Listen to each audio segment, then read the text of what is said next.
Hey there, friendlies. How's up? Hold on one little second while I mute the YouTube page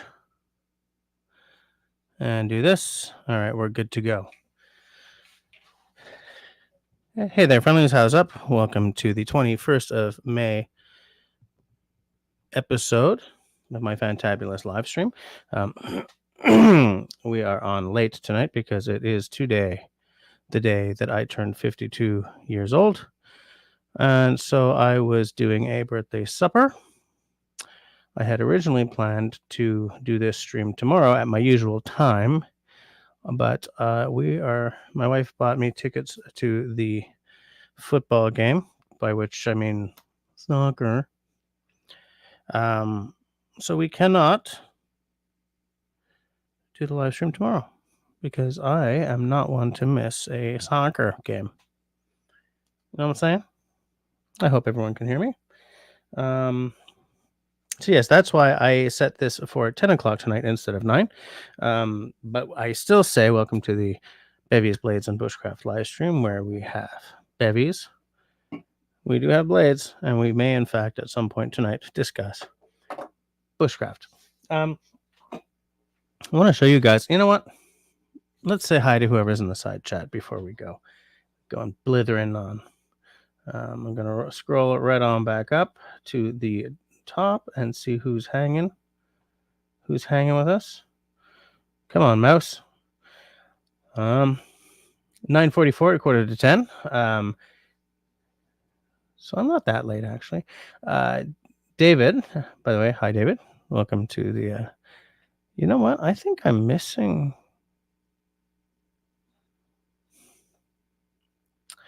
Oh, well, okay. There's a whole bunch of stuff earlier than the StreamYard is going to show me. So hold on. Let me go back to David Evans.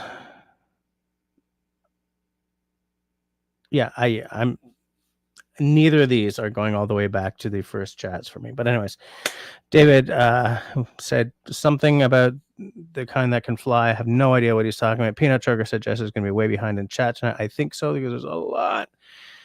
Destiny popping in, agreeing with Chris. Long's Quest popping in to say hi to Canadian. But Long's Quest, by the way, is a channel hero, as is David Evans. Also, Peanut Trucker and David Evans are also channel mods. So be nice to them and me.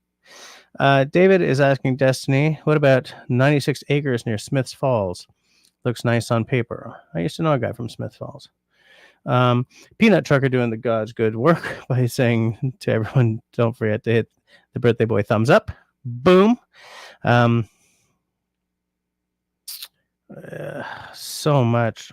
I'm gonna just sort of go on down. Okay, there's Dennis from Canoe Hound Adventure saying that he can't stick around, but he just wanted to pop in to wish Jess a happy birthday. So thank you very much, Dennis. Destiny says, while we wait, fill in the blank of quotable quotes. I want aluminium like I want. Was that like botulism or something? Skip from Long's Quest is asking how we're doing. What's the weather like up here? Look, it was 28 degrees yesterday. It's stinking hot, but it's rainy today. Like it's raining right now. We're supposed to have a severe weather warning, but I ain't seen no severe weather. I hope I didn't just jinx it. I hope I don't get knocked off line by by a power outage or anything. I need some wood to knock here. There we go. Excuse me. Was it herpes? I don't know. Long's Quest is asking Jess why 10. It's just because I had a birthday supper tonight. Botulism. It was botulism, yeah. Grace, hi, says she's going to be the naughtiest. What you talking about, Grace? Grace, by the way, is a channel hero. Hey, Peanut Trucker's wife Jennifer is here saying hi to everyone and happy birthday to me. Welcome to the stream. Longest Quest says, what is the topic for tonight? The topic is birthday stuff. Peanut Trucker had his on the 12th, and I am tonight. And we talked a little bit about Peanut Trucker's birthday. He was treated quite well. I had some good food, a couple of cool gifties, and was just generally treated well by the fam. I also had good food, a couple of little gifties, and was also treated well by the fam. So we have something in common there, Chris. I'm just going to make sure that I've said hi to everyone who's with us, and I'm going to skip down because I'm just way too late. Destiny Fitzgerald, your stream of consciousness needs a, what was that? Was that a beaver dam? Am I remembering that right?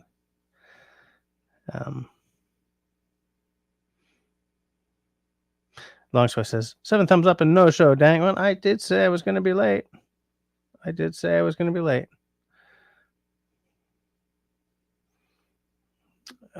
is like a George Jones concert. I have no idea what that means. Destiny says, I hear the drums. Okay. I think, yeah, where I got added to the chat was, this is ridiculous. You know what? Funk it.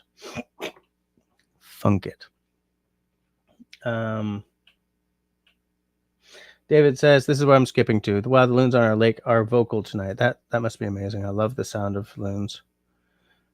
Canadian is talking about a different kind of loons. Hey, shall I pour this? This is a cowboy IPA Brut. So it's a, I don't know what Brut is in English. Is it a strong beer? Ride 'em cowboy, chapeau bas à tous les cowboys qui enfourchent leur monture pour cavaler dans les sentiers. Whatever, who cares? Shut up. Ingredients: water, barley, wheat, oats, hops, yeast. Yeah, there's like no English on this except for that. 5.8%. So I guess it's a strong IPA, but 5.8 doesn't really seem strong to me. Also, freaking IPA. Why the hell? Anyways, whatevs.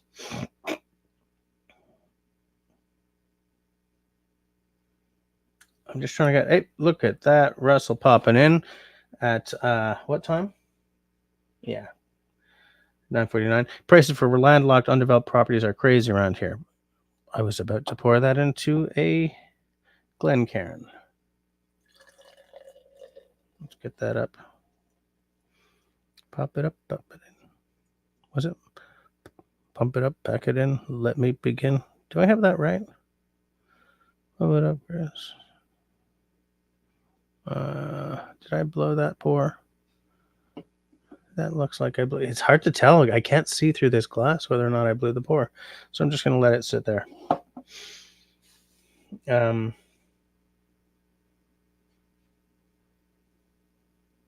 And the chat has just completely jumped. For land's sakes, people. What is going on with this chat tonight? I'm just sort of... Is Christy here? Yeah. Did I say hi to you, Christy? Yeah, I think I did. Christy, the channel hero.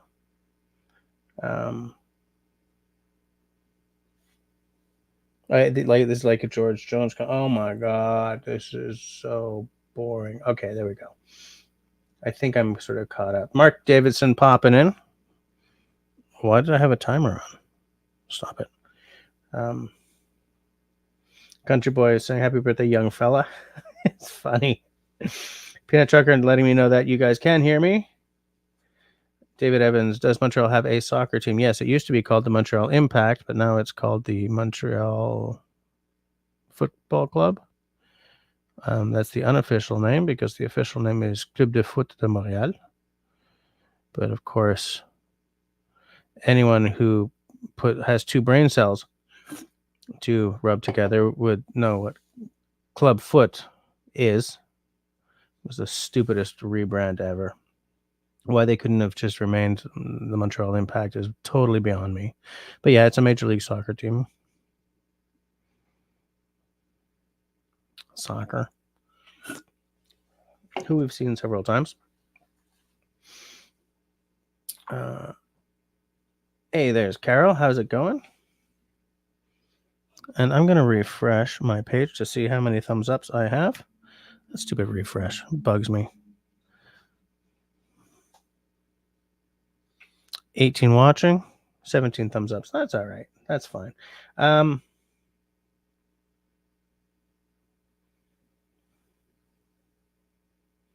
just sort of, I am so completely. Dennis is saying, was that happy birthday on the drum? No, I was just, I was just going with it. Just going with what the spirit dictated. But Peanut Trucker knows how to sing a little happy birthday. Yeah, I really blew that pour. I'll show you guys in a minute. Christy says that I missed a lot of the chat for an hour before I started. Well, you guys knew. I mean, I did say that I was starting at 10 tonight. So, what gifts did you get tonight? Any knives? No, not really. The only thing I really got was, I mean, aside from tickets to the game tomorrow, my wife bought me these barbecuing gloves that are good to 475 degrees freedom. So what would that be, like 220 degrees Canadian? Blah. Dun, dun, dun, dun, dun, dun, dun, dun, dun, dun, dun, dun, dun. 2 of them, in fact. So that's really cool. I'm happy as a pig in shift about those. I love the way they smell. Good old. And not really Christmas gifts, but every time my mama comes over, she brings me some stuff. So the Old English Reader. I think you guys know that I'm a book nerd. And so this is literally in Old English,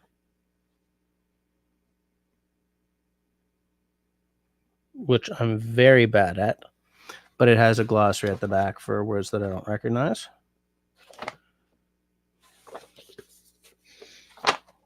So there's that, and a book on what birds are going to be in my backyard at any given month of the year, and something to make the Americans' heads explode. Quotations from Chairman Mao Zedong. Would you like to hear a quotation?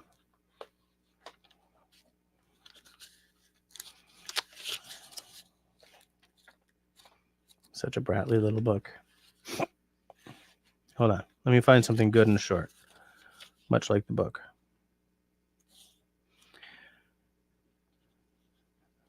Not something too provocative either, though. I don't want to. We must have faith in the masses, and we must have faith in the party. These are 2 cardinal principles. If we doubt these principles, we shall accomplish nothing. That's on the question of agricultural cooperation, July 31st, 1955.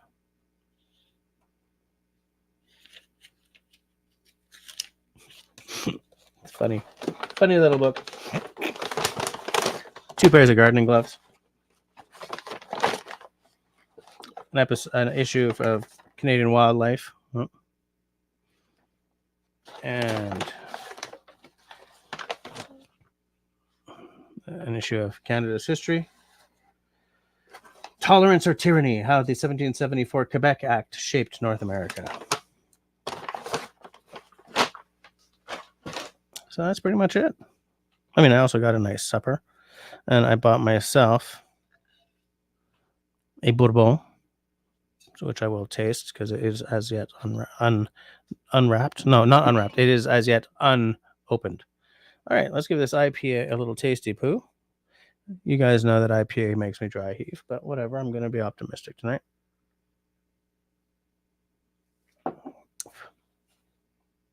It's an IPA, all right. That is. I love the citrus in an IPA. It's the hoppiness that I don't like. Hey, Sean in Alaska's here. How's it going, mister? Nice to see you. Nice to see you in the side chat. Everyone's saying hi to each other. I'm skipping down. Destiny says that the next special birthday is June the 3rd. I'm guessing that must be Destiny's. Somebody keep track of that.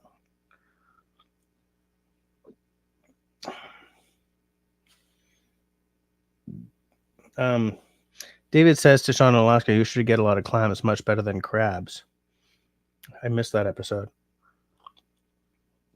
It sort of popped up in my For You page, but I haven't had time to watch much of anything lately. So I put it on my watch later list.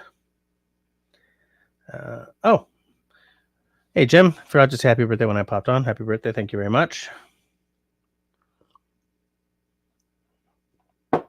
So Christy asked what we had for birthday supper. So we had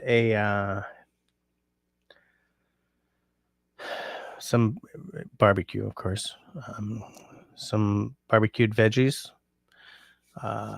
plus some barbecued, of course,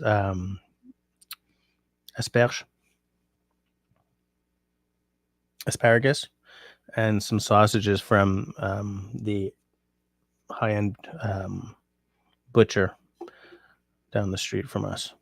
Absolutely delicious sausages. I don't know, man. I didn't know that quality equaled delicious with sausages. I just figured, well, they're sausages, But anyway, and then some little cakes for afters, and hell yeah, my wife ran out of time to get like a big old cake, so she went and got like a bunch of little tiny square cakes, vanilla, chocolate, and carrot, because of course, yeah, carrot cake. Yeah, I think those barbecue gloves are really nice, and because they're good until 475 Fahrenheit, like I can reach into a fire and grab a log. I mean, it's provided I'm fast, right? Because it's a full leather palm. Like if I need to move a log around, I can just start. So I might bring them. I probably won't. I'll probably keep them for barbecue and gloves. Destiny says, Old English like Chaucer. Wow, that's great. Chaucer is actually Middle English. He's the stage right after, because that's after 1066 when the Normans invaded and won the Battle of Hastings, right? So 200 years of not a word of English written anywhere in England after that.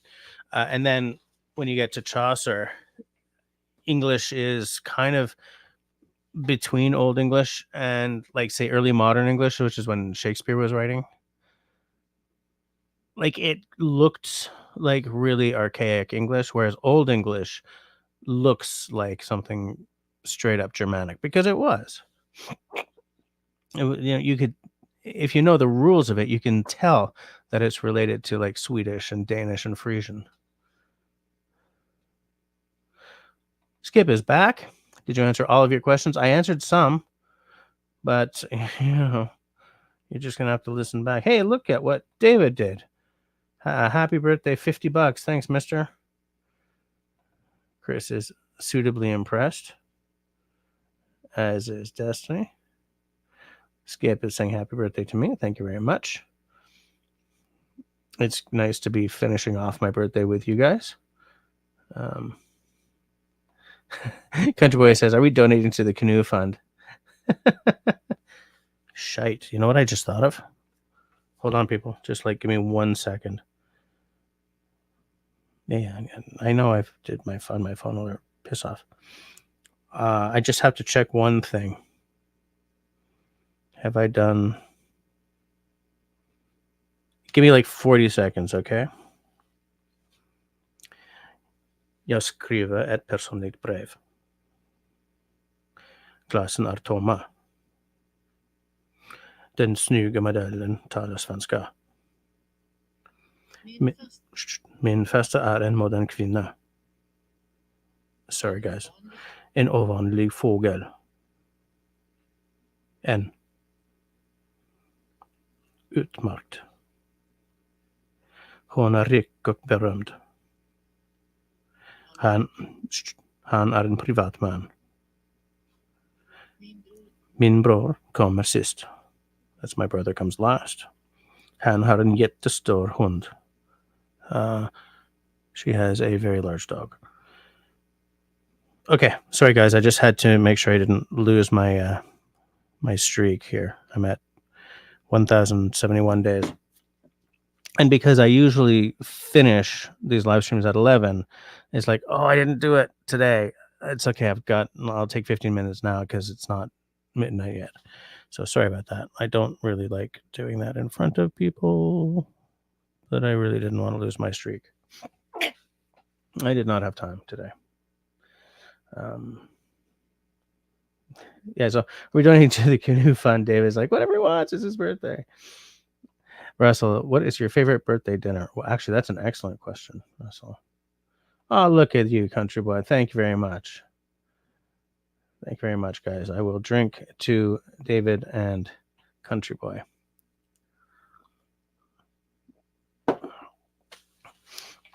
I like steak for my birthday supper. Like steak with potatoes done on the barbecued steak is best to me. But anyway, as long as it's nicely seasoned. I don't like barbecue sauce on steak.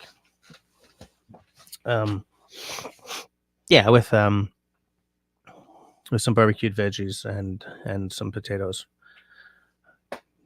That sounds about right to me.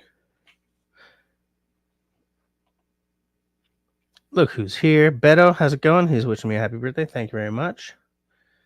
And saying hi. I'm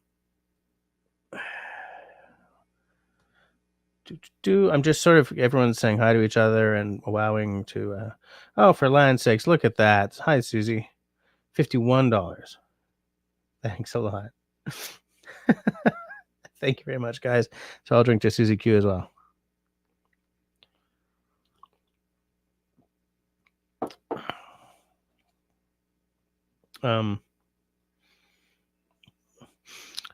Russell says, good thing Al isn't here. What did I say at 10:21? That was only 4 minutes ago, and I can't remember what the hell I said. Hey. The old brain is falling apart. Russell says, am I joining you tonight? Time change is throwing me off. You can if you want. Destiny's saying, were you talking Viking there, Jess? Well, it's Swedish, so technically, yes.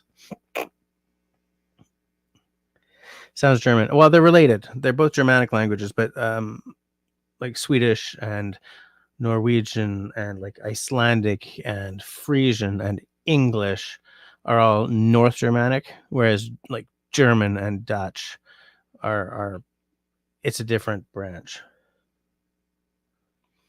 It's just talking Klingon. At one point, I would have known people who spoke Klingon, but I never went into that.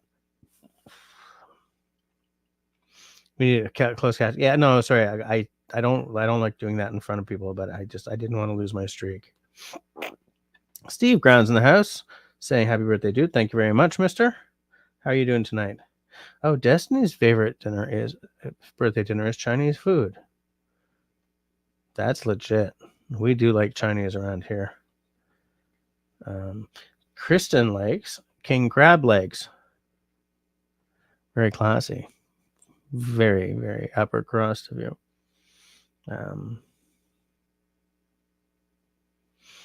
David is asking if Christie is near Pinal County. Where is that? Christie says not far. I'm in Maricopa. Maricopa? Maricopa? Maricopa. It's got to be Maricopa. Which is apparently just above Pinal County. There we go. You know, I was listening to some. So when I'm not watching the YouTubes of people I know, like say Sean or Russell or whatever, I usually have the YouTube on sort of while I'm doing dishes, laundry, you know, the kind of stuff where I'm not really paying attention to the YouTube.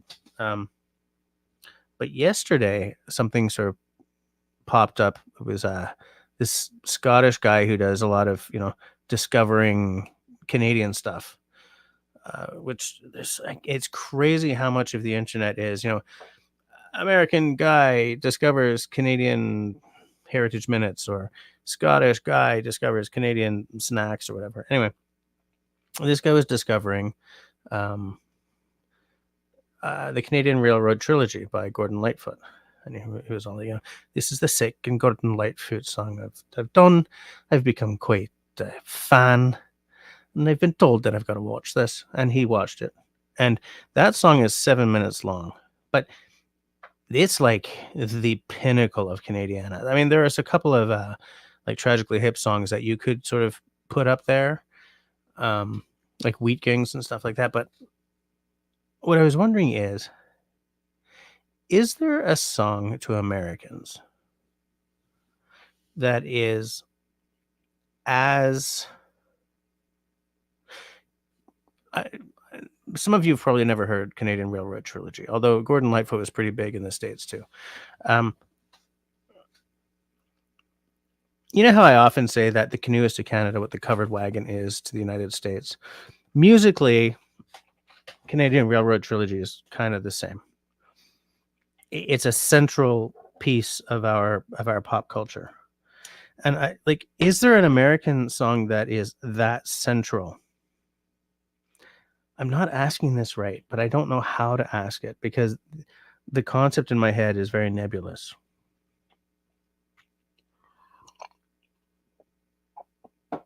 Like, when you think of up here, the word Canadiana, or down there, Americana, like there's a folky, central to the national psyche kind of element to these things. Again, Canadian Railroad Trilogy is big for that. And is there like a song that is for Americans, like the pinnacle of, like, I don't want to say the pinnacle of Americanness, because I don't mean something necessarily patriotic. Something that sort of captures the central core or the soul of the country, the way Gordon does in that song. Is there like a peak Americana song?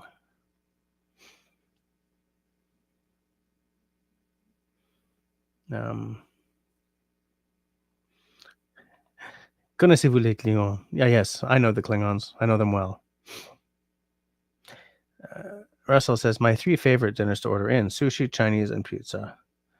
I like those as well. Of course, my sushi has to be vegetarian for obvious reasons, but yeah, we like to order in sushi and Chinese and pizza. So good, Russell. I approve of your choices.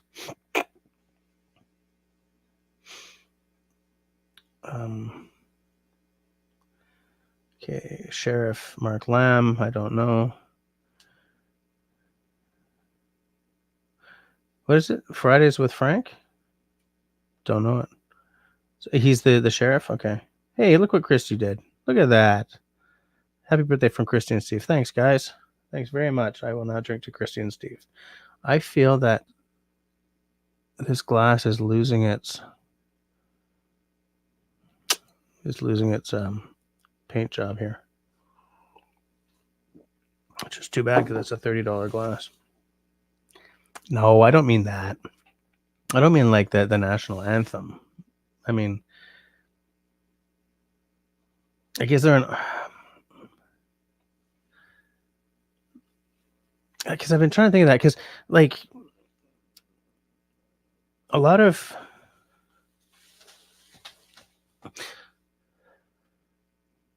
like, if you were to create the most Canadian playlist of all, and I don't mean like Canadian artists on Apple Music, there's Justin Bieber, there's Alanis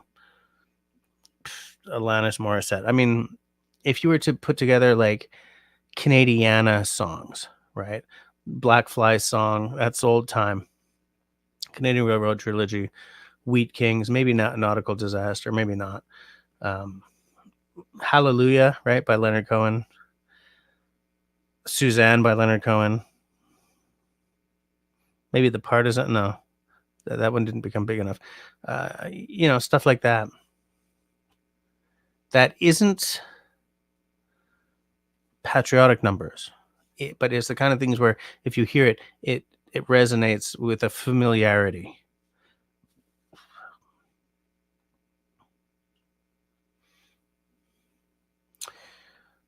Long says, parlez-vous habituellement français avec votre famille lorsque vous êtes à la maison?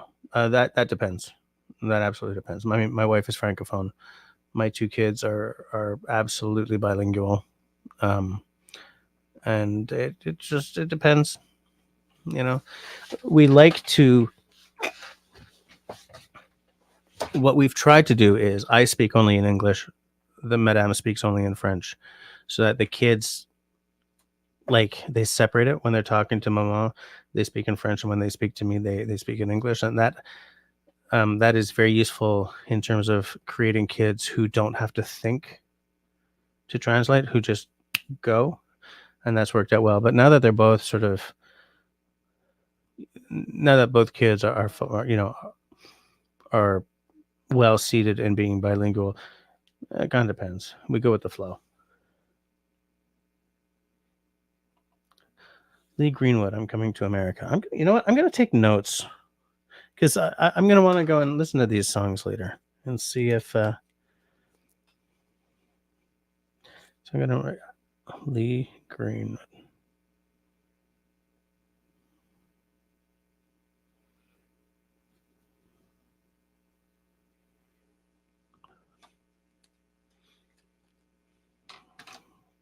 Country Boy, a seminal American song. Yes, Country Boy, a seminal American song. And by the way, while we're at it, for those of you who are Canuckistanis, am I missing any sort of seminal Canadian songs? Like, do you think that I should be adding something in there? A little Bruce Cockburn, Lovers in a Dangerous Time. Interesting thing, I learned years ago that the week that Lovers in a Dangerous Time was Bruce Cockburn's #1 hit in Canada, his #1 hit in the US was If I Had a Rocket Launcher. I learned this while I was in university. And it's funny because it's funny how certain things go to #1 in different countries at the exact same time.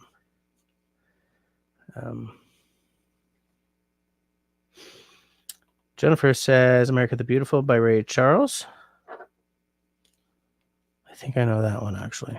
I mean, Ray Charles is, but I don't know Lee Greenwood.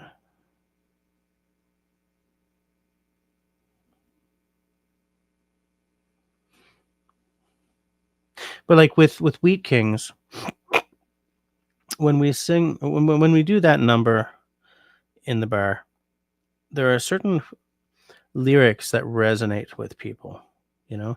And there's a couple of there's one song we do. Well, we do I think three songs in French, but one of them.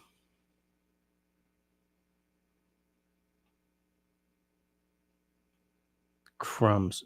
It just went like I was literally about to say it, and it disappeared from my head. And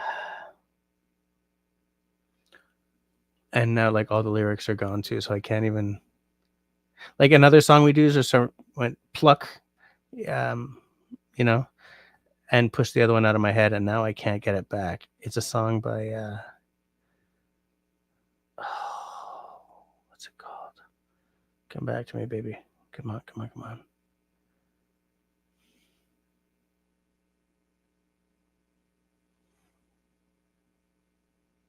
Man, I hate it when that happens. It's a song by Harmonium.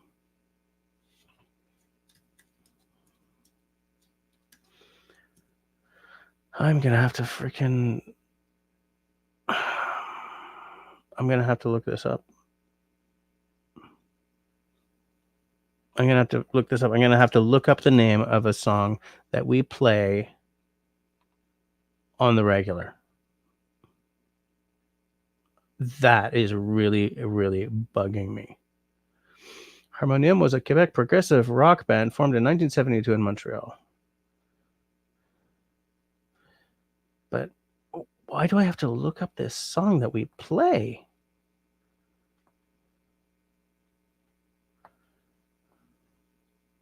This is bugging me.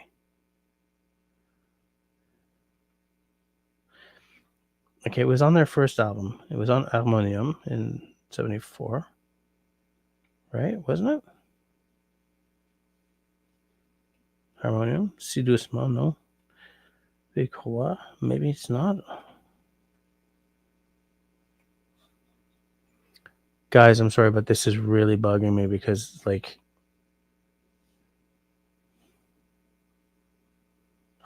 and they were a progressive band, like, so some of their albums were kind of concept albums. Like, oh, really? Pour un instant. Okay, so the song Pour un instant, which I don't know why I forgot, it's kind of like that for Quebec music, you know. There's a bunch specific like that specifically in Quebec music, and in like out east, you know, Sunny's Dream is like the national anthem of of Nova Scotia. Do you know what I'm saying? And hold on a second.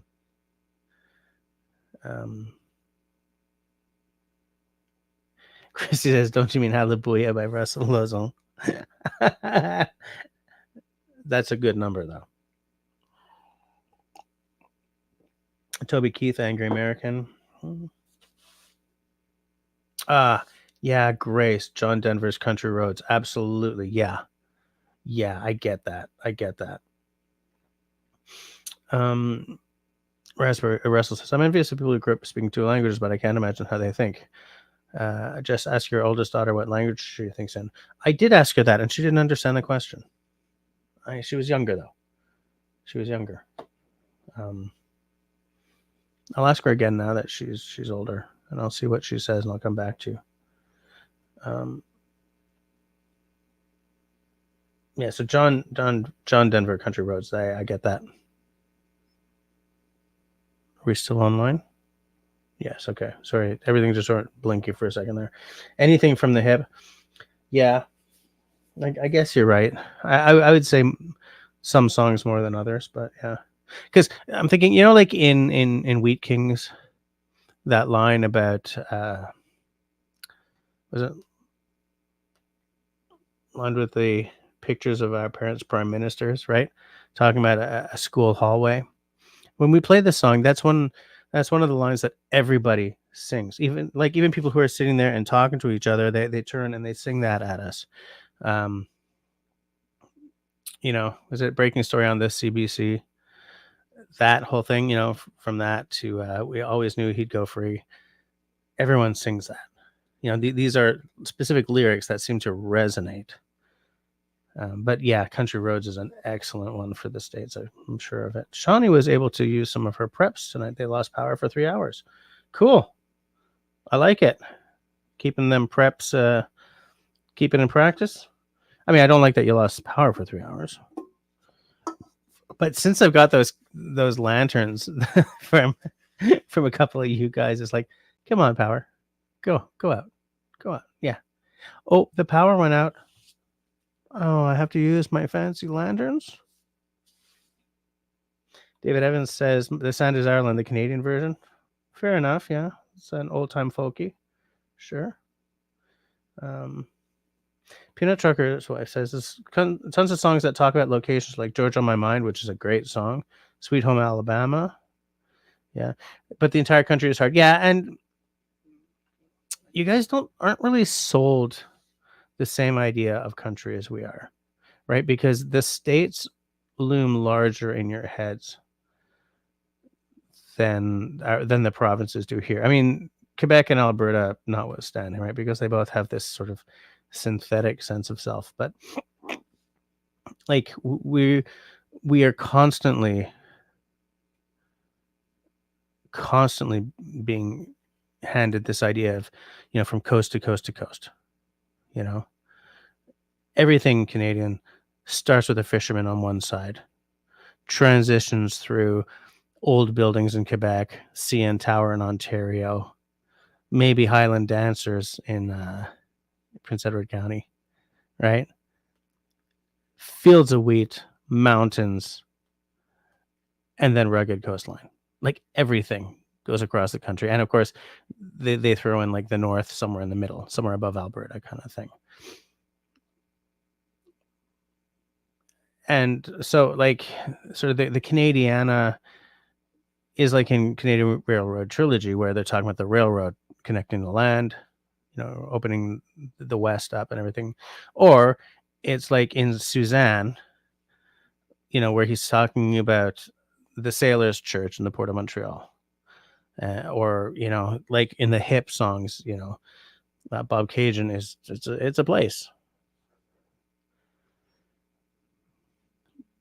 but you'd never hear "Sweet Home Ontario." In French Canadian songs, you hear a lot about Quebec and about Montreal, but it's kind of an outlier. Newfoundland, you hear a whole lot about Newfoundland. A Great Big Sea, there's a bunch of Great Big Sea stuff that I would consider bona fide Canadian at this point, even though these songs are not as old as, say, the Black Fly song or something like that.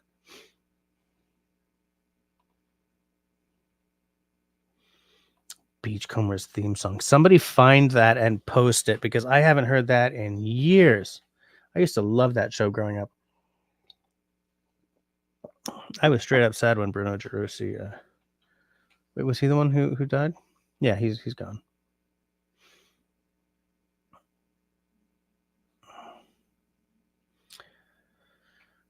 Country Boy says, when my brother-in-law and I get to drinking a bit too much, he pulls out the guitar and inevitably plays Wheat Kings. Yeah. It's one of those songs. It's there. It's stitched into the fabric. And you can't stop yourself from singing along. Of course not. That's the way those songs work.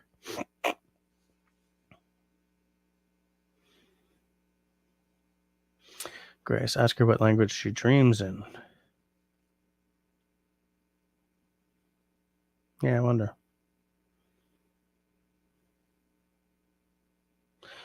Russell says, went to Montreal for a wedding with an old girlfriend. Met a family who grew up speaking French, English, and Italian. Interesting family. I used to be engaged to a girl from Chile,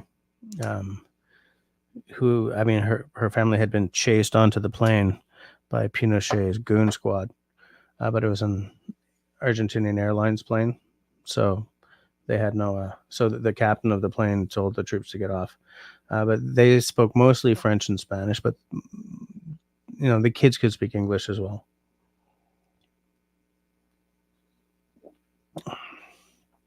Jimmy Buffett was a national treasure. Margaritaville.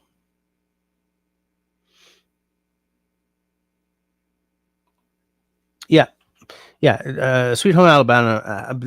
Sweet Home Alabama was a diss track against Neil Young because of his Southern Man. And that's why there's that lyric in there, Mr. Young. Oh, I forgot the lyric itself, but I have a hard time with lyrics, guys. Like I have a hard time really hearing them with a lot of songs. I guess I kind of hear the lyrics as another instrument or something. Like I will recognize every word of a song as it's playing, but afterwards I can't. I can't do it. So songs in the band where I'm supposed to do the singing, they take massive amounts of work. David grew up speaking French and English, but since my father was an Anglophone, it was predominantly English. Yeah, that happens a lot.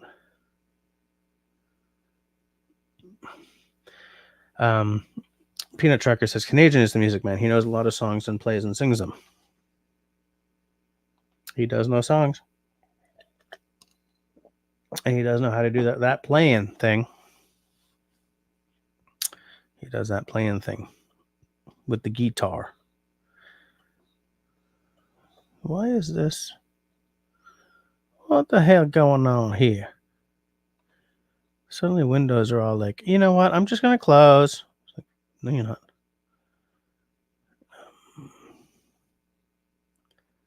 I'm just making sure that everything is... By the way, I just noticed that was Susie Q's first super when she gave me that $51. First super ever. Nice. I'm gonna throw a thumbs up on that.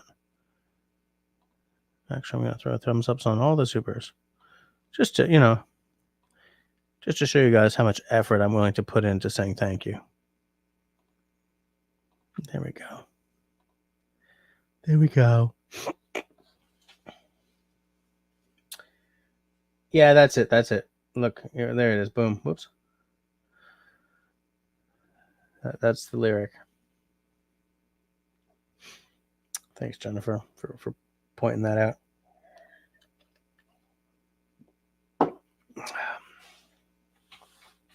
So yeah, I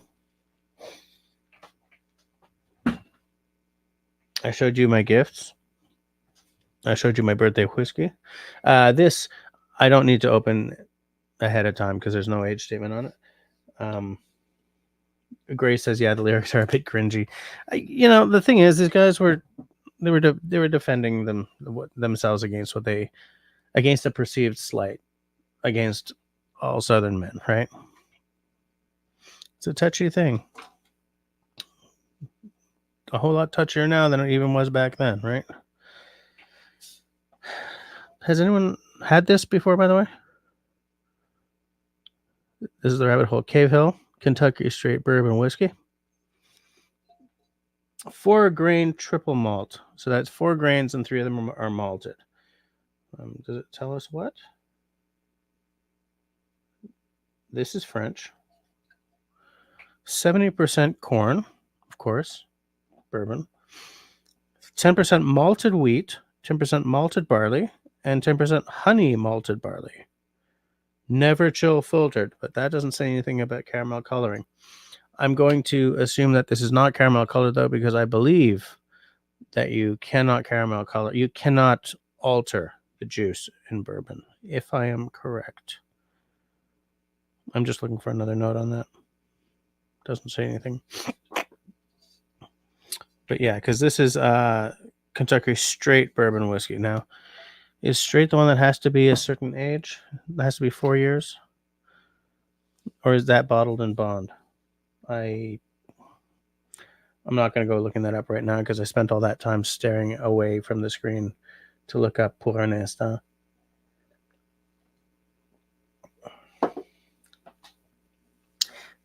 I'm not loving this IPA. I got to tell you guys. I'm not loving it. Longsko says, pop the cork. I got 10 minutes. Yeah, I could pop it and let it breathe a little bit. I could do that. Who else has a beverage? Who else is drinking with me on this fine birthday evening? Jesse turns 52 today. Well, earlier today, but 2:40 in the afternoon, if I remember correctly. I used to think it was 5:30 in the morning. One of those is me. One of them is my sister, and I can't keep it straight. Slam the IPA and pour the bourbon. I could slam a IPA like you wouldn't believe. I think it's garbage. You're talking about just slamming it verbally, right? You're not talking about chug, chug, chug. That was a lot of peeling to get that off of there. Hold on. Country Boy says IPAs are gross, and I agree absolutely, completely.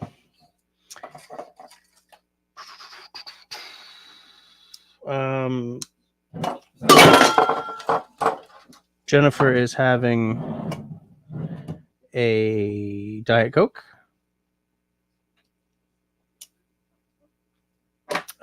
Sean is having tea and making an onion cheeseburger. Longsquist says, have I tried Sierra Nevada? I do not believe I have.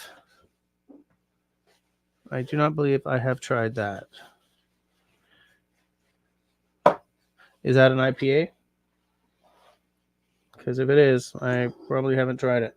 Because I really don't like IPAs.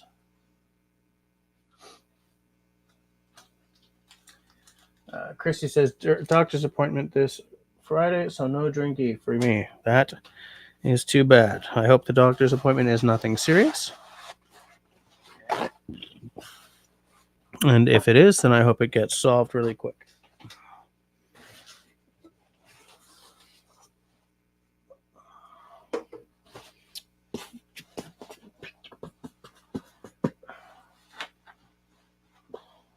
Just give me a second here, people.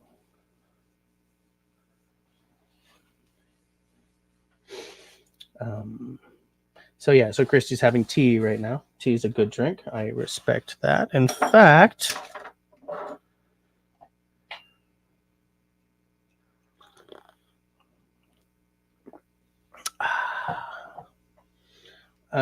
Grace is having a red stripe. Nice. I had a lot of red stripe while I was in Jamaica last summer for a week for a destination wedding. Man, destination weddings are a funny thing, aren't they? We're going to get married, and we need you to spend thousands of bucks just to get there before even wedding gifts.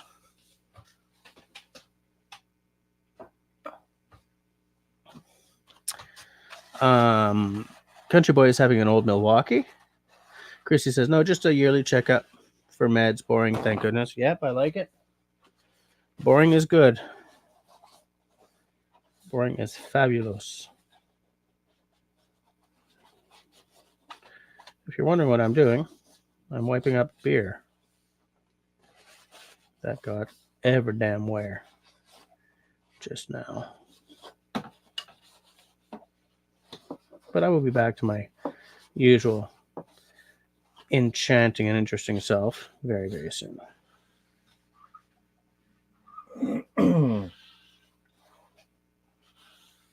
Well, it's a dramatic way to end an IPA, that's for true. You know, Jess, if you didn't want to finish the damn beer, you could have just poured it out. There we go. Chris says that's one way to get rid of the IPA. Yep, you're damn right. You're darn tootin'. No lasting damage to the screen.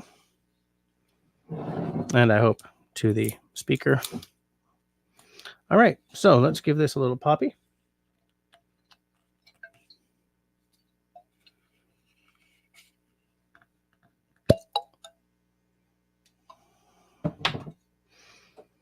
Certainly smells nice. I think this is a fairly recent company.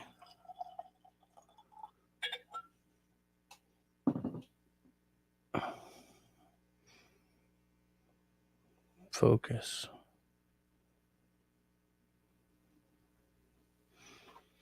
There we go. All right, back to business. Back in business. You know what I'm saying. Are we at 11 yet? No, 4 more minutes. I mean, if we're gonna live stream an hour later, we'll do everything an hour later, right?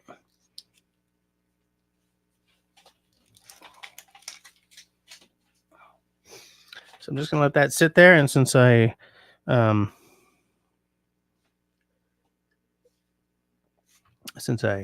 totally on purpose flushed the IPA, I'll drink. David says, "Thank goodness there was not a lantern on your desk. Thank goodness." Good old tea. Where would I be without you? There you go. Okay. Country Boy says, best place for IPA is on the floor. Yeah, I agree. Peanut Trucker says to David, that would have been oily. Yeah, maybe.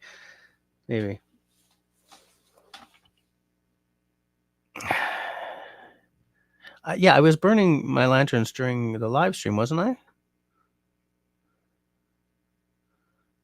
Was it during the live stream? Or one of my live streams? Like when I was outside? I seem to remember having the lanterns lit on the table out back while I was live streaming or something with cameras. Anyways, whatevs. Yeah, on Sunday, yeah. Sunday night, yeah. I think I forgot to bring them out Sunday. No, you're right. I took out the 2 lanterns on Saturday night, by which I mean Friday night. When I got home from the gig, the fiddler and I sat out on the back table, had a wee dram, and I lit the lanterns for that. Yeah, that's what. Yeah.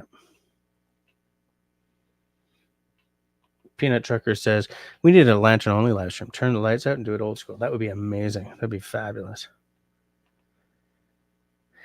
I think I would need one more lantern for that, though. Oh, I do have another lantern. I could use the Foya hand, the one that Russell got me, and the Coleman. 22:58. All right, Jennifer is out. 5 a.m. comes early. Yeah, absolutely. I understand completely. And I will speak to you next time. Thanks for hanging out with me on my special birthday live stream. Country Boy loves Peanut Trucker's idea of doing the lanterns only live stream.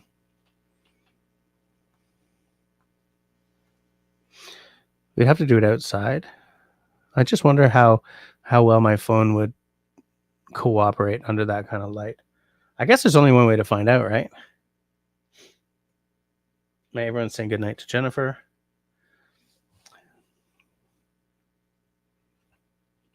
Now I'm thinking about that lanterns only live stream. It would be amazing if I could do like lanterns and a fire pit. So I've got like a nice warm fire going, like behind the camera or iPhone, and a couple of lanterns like beside me to cast some light. That would be really nice.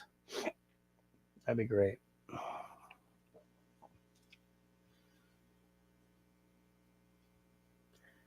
It's not 11 yet.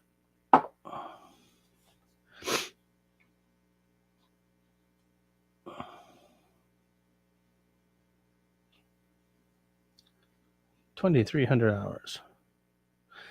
Oh yeah. Oh, hold on a second.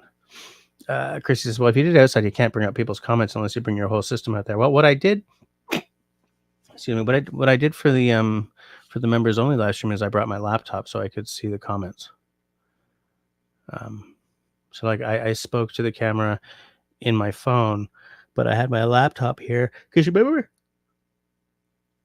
you guys remember that the first members only live stream I did with my new phone from Outback, and I was like, I can't answer anyone's comments or anything.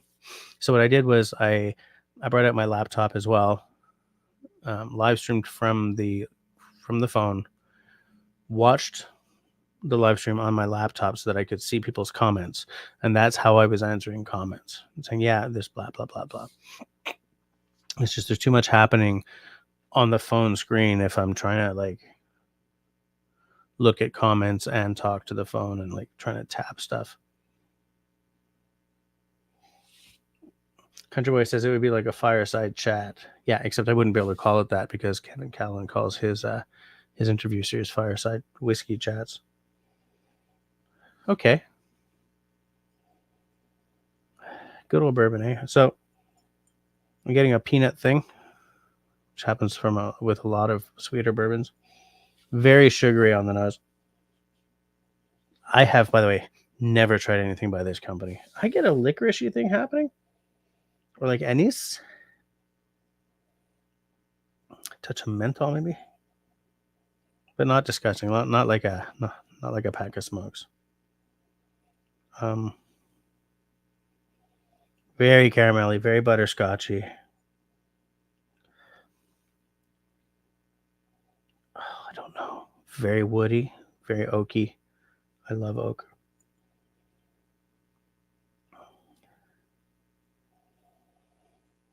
It's very warm smelling, very warm, huggy on the nose. And like a cherry, or maybe like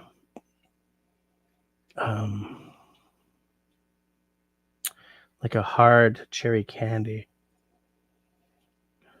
Lots happening on the nose there. I'm going to give it a tasty taste.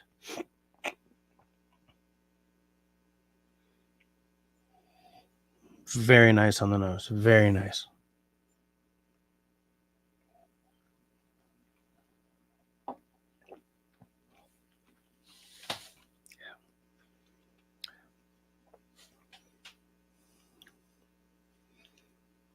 Marzipan.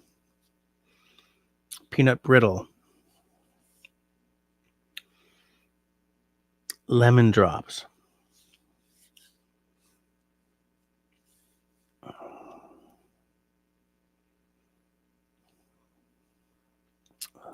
Something like a nougat. gotta do that again. Enchanting. Even with the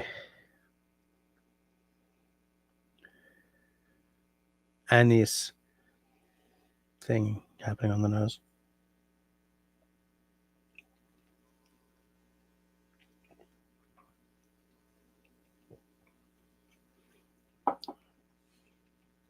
The anise comes from almost a touch of the feuille verte. What's that? Almost an absinthe note, just on the across the top. Under there's like all this sort of like nougat and what's that sesame paste snack called?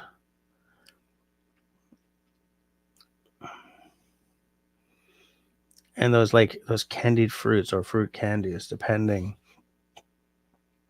Super butterscotch, brown sugar, caramel, vanilla.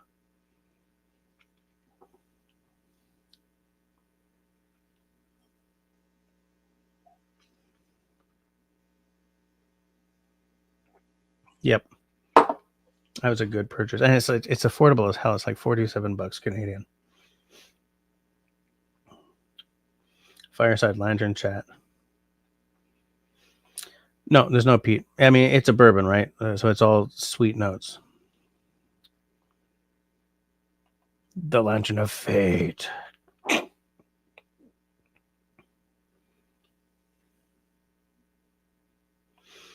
Sounds busy. There's a lot going on in it, which is a nice touch.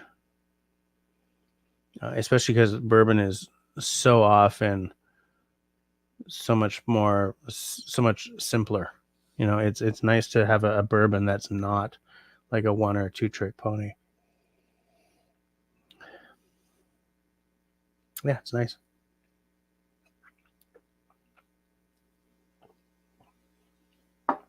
It's very nice. And I'd never heard of these guys before a couple of years ago. Country Boy saying, what bourbon is that, Jess? I missed the pour. This is the Rabbit Hole Cave Hill Kentucky Straight Bourbon.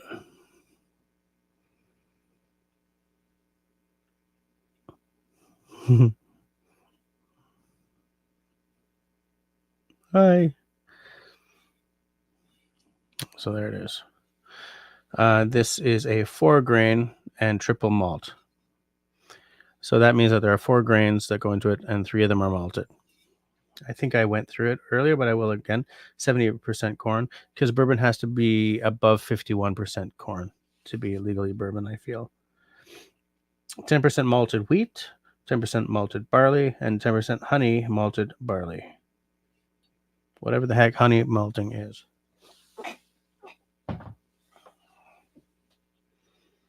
So good. David says, a Whiskey and Lanterns live stream. That would be great. That would be great. Skip says, that sounds like all he needs is a finger and I would marry it.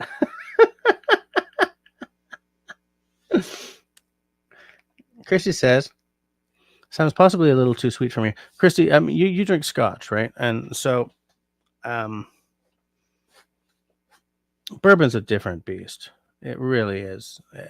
Bourbon is much more caramel and brown sugar forward than scotch tends to be. Some scotch is quite vanilla-y and all that stuff, but bourbon is where you get like a lot of peanut notes and stuff like that. But yeah, maybe it might be a little too sweet for you. But there's this weird there's a licorice menthol note that happens heavier on the finish. It's fine though. It's fine. I like this a lot more up until the finish than I'm liking the finish though.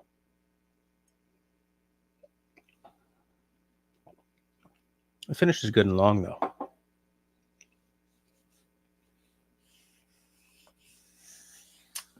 So here's what I did this weekend. Oh. I pounded my head on the opened hood of my car. We opened the pool. Did I just say pool? We opened the pool because the missus was out working on the lawn and was just getting devoured by mosquitoes, and we realized that the pool is like a mosquito training facility right now. Well, it was. So we opened that just in time for the Porch Fest gig we did at 4 on Saturday. We did like crap ton of gardening and planting, the planter boxes in the garden and all that stuff, front and back. Planted a couple of things in the front yard, worked on the grass, replaced a burnt light, like a headlight bulb on the car. Something else, but like I'm tired. I'm bushed. The headlamp is so technically simple, but so awkward to get to that it took forever. I was just like, oh my God. But you don't want to pay someone, you don't want to pay a garage to replace a light bulb unless it's like, the new Beetles. Is that what they were called? The new Beetle, right? Where the light is on the wheel fairings or whatever they are, the fenders, and you have to pull the whole damn thing apart to get at the light. I mean, for something like my car where you reach in around an impossibly twisted arm position and pull the light out and put the new one in, you don't want to pay like a few $100 for a garage to do that. So, hold on a second.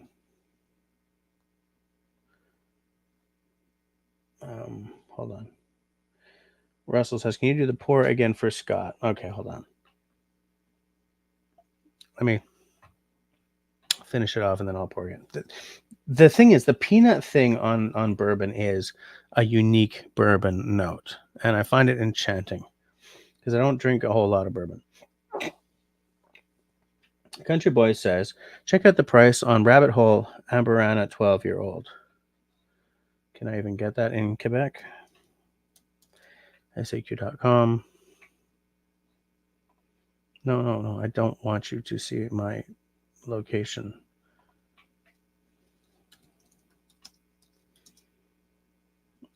I just totally misspelled rabbit. That's fine. Okay, so with the term rabbit hole in Quebec, there are 2 products listed. There's the one that I bought, which is the Cave Hill. And then, which, did I spend $76? I guess I spent $76 on that bottle. Oh yeah, it was the brandy I bought that was $47. And then there's the Rabbit Hole Derringer Straight, which is $96. And the 96 is 1% lower in alcohol. I don't know. I just don't know. I'm gonna have to check it out. Oh, the Derringer is finished in Pedro Jimenez sherry casks. Okay, so it's a sherried bourbon. That is interesting. Okay. But yeah, can't get the Amberana 12-year-old in Quebec. I can probably get it in Alberta, though.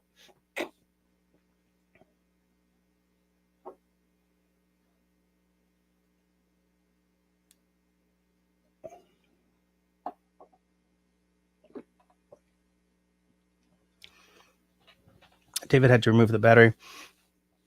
My dad had a car where he had to remove the battery to change a light bulb. Was it a CRX or something like that? What's Pam's car?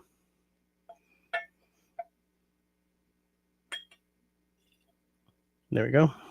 Small pour. Because I do not want to get... I was about to say 3 sheets to the wind, but Russell hates it when I repeat things too often. I do not want to get shit-faced. Christy, no, I haven't had the rye. This bottle that I have here is my first rabbit hole ever. I'm impressed with it, though. I want to explore the rest of their line. All right, I have now repoured for everyone who missed it.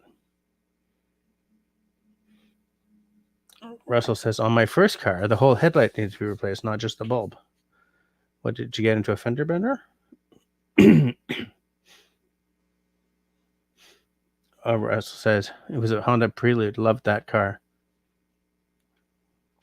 Classic choice. I haven't seen one of those in a while. Country Boy says, no repeat of Sunday. I don't know. What did I do on Sunday? Aside from chat with you fine peoples. You fine membery peoples. 19 people watching. 17 thumbs ups? Or am I wrong about that?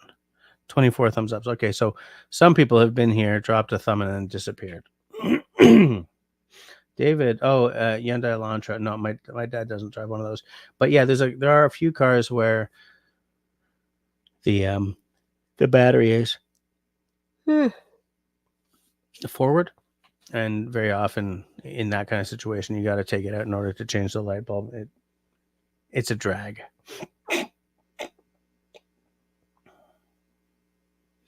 Grace said, my son had to remove a bunch of stuff to replace the height bulb. The height bulb. What? The headlight bulb for me. It was a 3-hour job. What were you driving? Or what are you driving, Grace? All I needed to do on the passenger side, which is what I was doing, was pop out the windshield washer tube. Just get it out of the way so I could reach in and twist myself out of, all out of whack. Ford Fusion. Yeah, no, there's no repetition of that then, no. Russell said that every time I said something, he took a shot, so he was 3 sheets to the wind.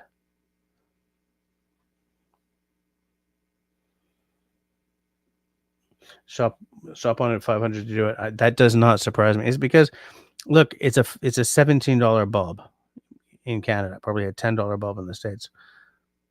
But if labor is like $60 an hour, so I'd be like, and it takes 3 hours to pull the place apart, there's money in that. And that's a lot more than just the price of the bulb. Is everyone listing their first car? Well, if everyone's listing their first car, then I will say mine was a 1998 Toyota Camry.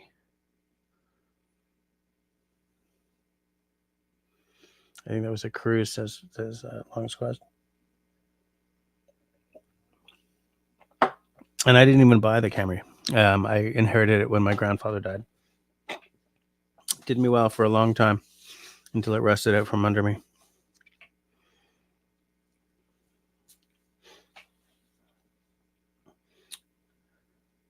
Country Boy's first car was a 74 Pontiac Grand Prix. Oof. What a land yacht. Absolutely. Oh, David's first car was a Scirocco. That's a styling choice. I like it. I used to like the Scirocco. Peanut Trucker. 1966 VW Bug. There's a whole generation whose first cars were VW Bugs. My dad, first car was a VW Bug. Wow, Grace says, I'm so tired. How come nothing's... Come on, fool. Mercury Colony Park station wagon. It was a boat. Christy's first car was a Ford Escort. She hated it. What did you hate about it? Was it the handling or was it the size?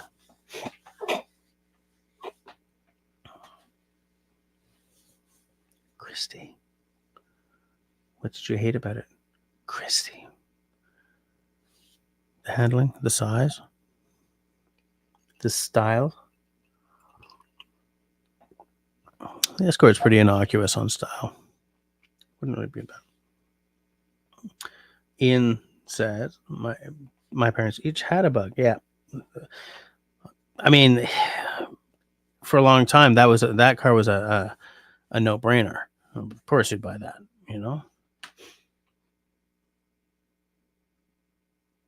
Oh, okay. So Christy just hated the whole damn thing. Fair enough. Susie Q's first car was a 68 Buick Electra. Ugh, excuse me. Country Boy says that there wasn't much to like on an Escort. That's true.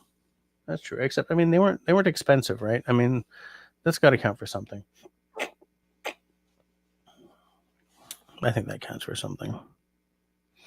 Affordability is key.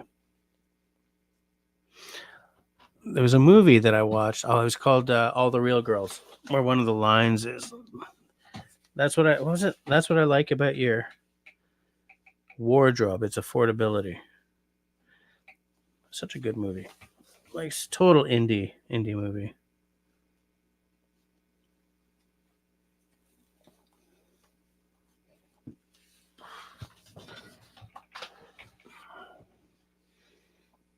Honeybee, gotta stop in right at the end. Nope, we're going to midnight tonight because I started at 10. How's it going? Oh, actually, I owe Honeybee a review.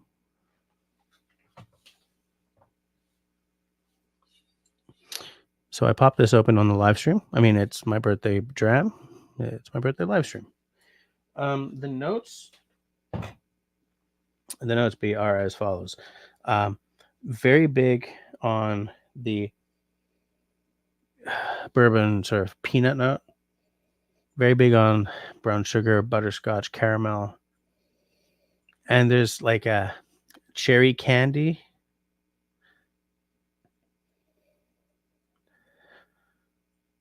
That's the nose. Then on the palate,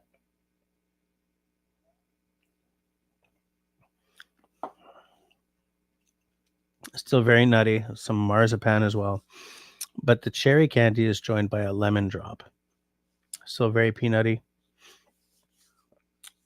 I keep looking for like an espresso note, like, because you get that in a lot of scotches, but it's not there.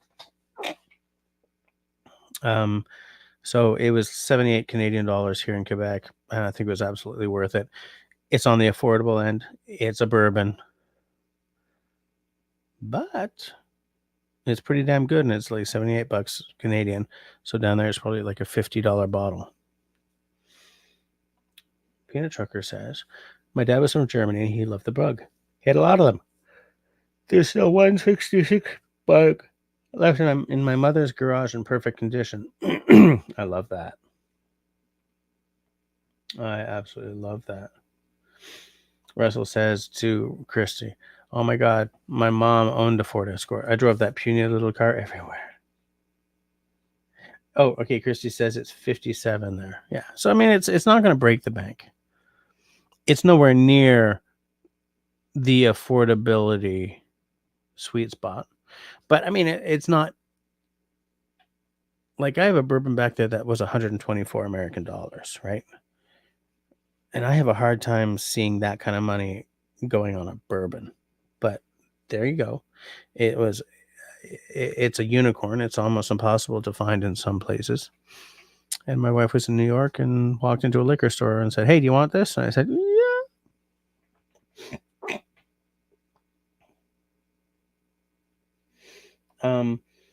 Honeybee's always fascinated by the difference between the nose and the palate in bourbon. Sounds like it might be worth a try. I think it is.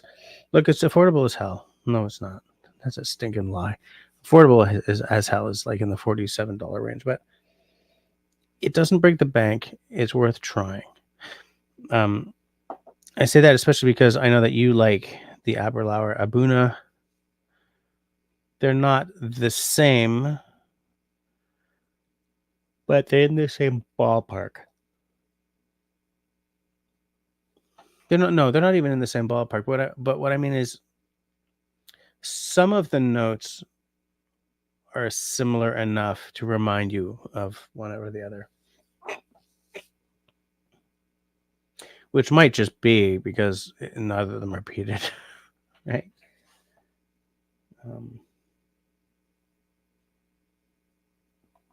How many bottles of whiskey does it take to buy a canoe? Depends. Are they all King George V's? I discovered tonight that the drive between my house and my mother's house and back, right? Foomp, foomp, is exactly the length of Canadian Railroad Trilogy and Wreck of the Edmund Fitzgerald, both by Gordon Lightfoot. The way I found that out was left my house to take my mom home, threw on Canadian Railroad Trilogy, got to her place, paused it while she was getting out of the car. She closed the door.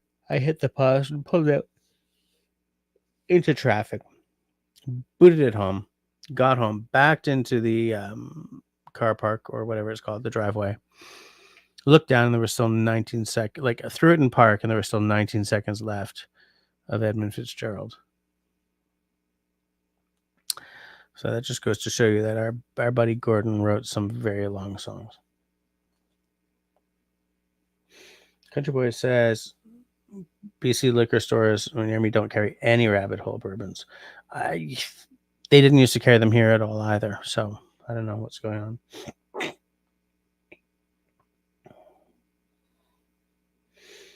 Russell says that if I didn't buy any whiskey for 6 months, I'm sure I could afford. Was it a canoe? It would have to be like a year and a half to buy a canoe, like a good canoe.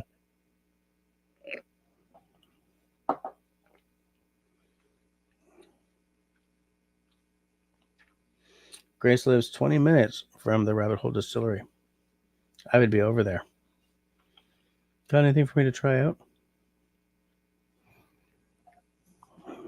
Guys, I'm really tired.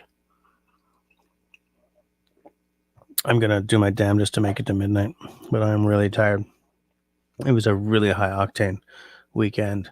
And like, even if I'm not spending all day Saturday and Sunday outside getting heat stroke, gardening, rushing off to buy bags of sand or whatever, I'd still be wrecked.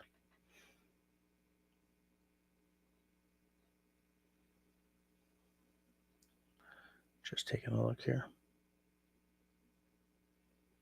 I'm caught up with the Peanut Trucker says, go to bed, enjoy your birthday, we'll be fine. Yeah. Look, there's 35 minutes left. I'll go for as long as I can. And then if I'm sitting here and I'm like, I'll just time out, see you guys next week kind of thing. You know? Just taking a look at the side chat, making sure everything is going great. Christy says to go to sleep. I guess you guys just don't want me to be here. Is that it? Pour whiskey and you guys are telling me to go to sleep? Gotta finish this. Gotta finish this glass. Come on, man. Don't you know anything?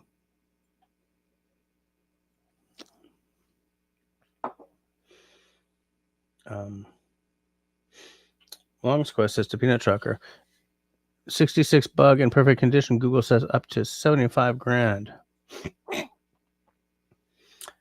If I sort of waltzed in and handed over that 75 grand, I would have a hard time driving that car, though. I'd want to keep it all pristine and stuff.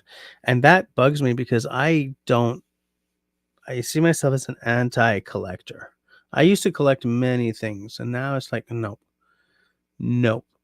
If it's not getting any stage time or any play time or any drive time or whatever, it gets the hell out of my house.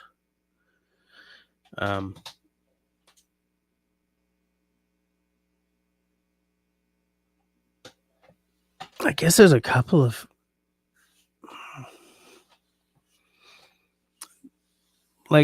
that's not a perfect rule.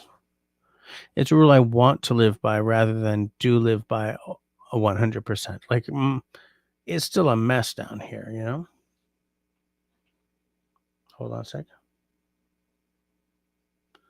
Peanut Trucker says, yeah, it's white with red interior. It hasn't been driven for a while. Long's Quest says that he still did not see the pour. What? Come on, man. You didn't see that? Hold on.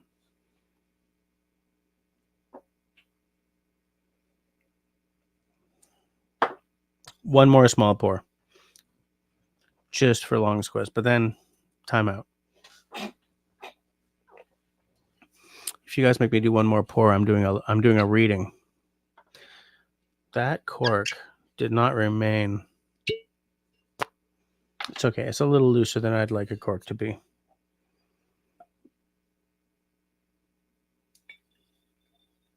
There we go. So this is not cask strength, but it's not like a minimum work 40% either. It is 47.5. And I'm good above 45%. You say it's your birthday. It's my birthday too, yeah.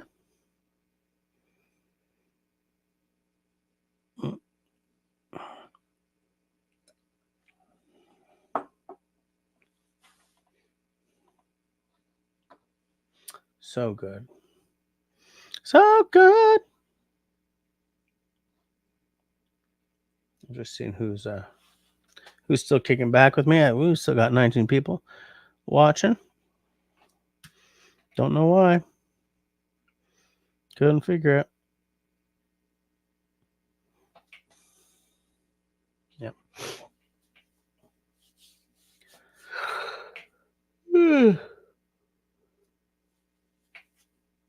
Whose birthday is next? Is it Destiny who's on the 3rd of June? Am I remembering that right?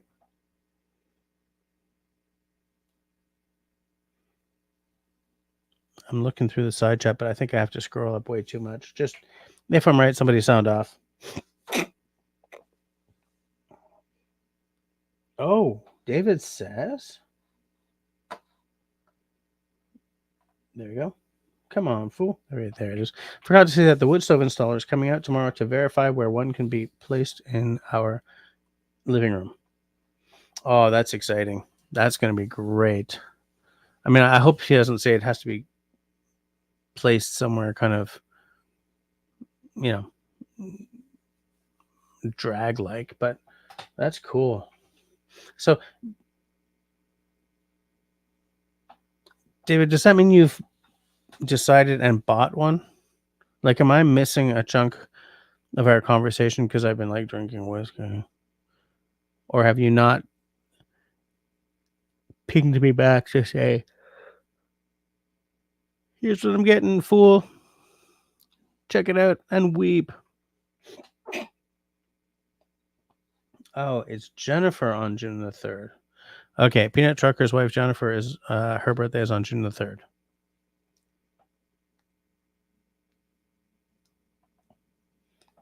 Russell is again making comments that at first seem really complimentary and and nice, but on second look, it's like it's a little antagonistic, just a little. I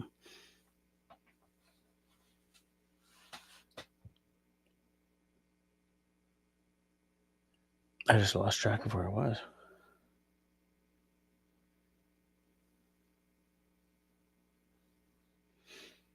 Peanut Trucker sent me a picture of his first VW. Hold on, let me just take a look.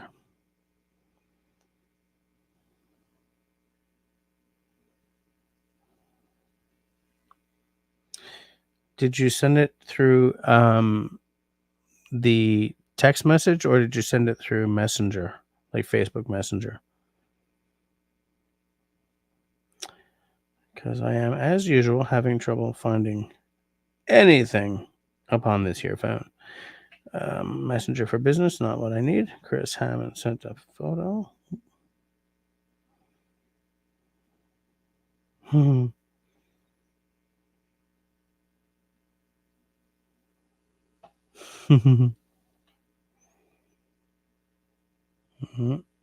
we go. Look at that old thing.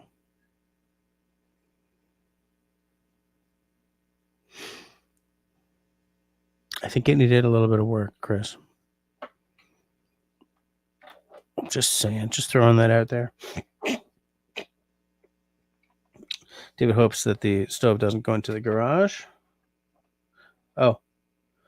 No, not yet, and I hope it's not in the garage. Okay.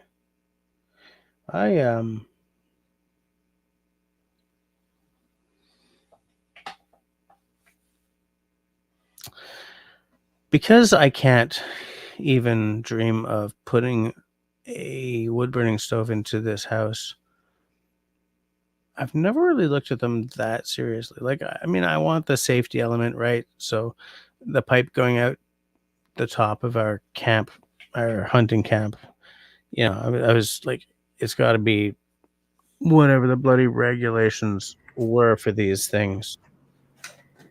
But just put your cans on.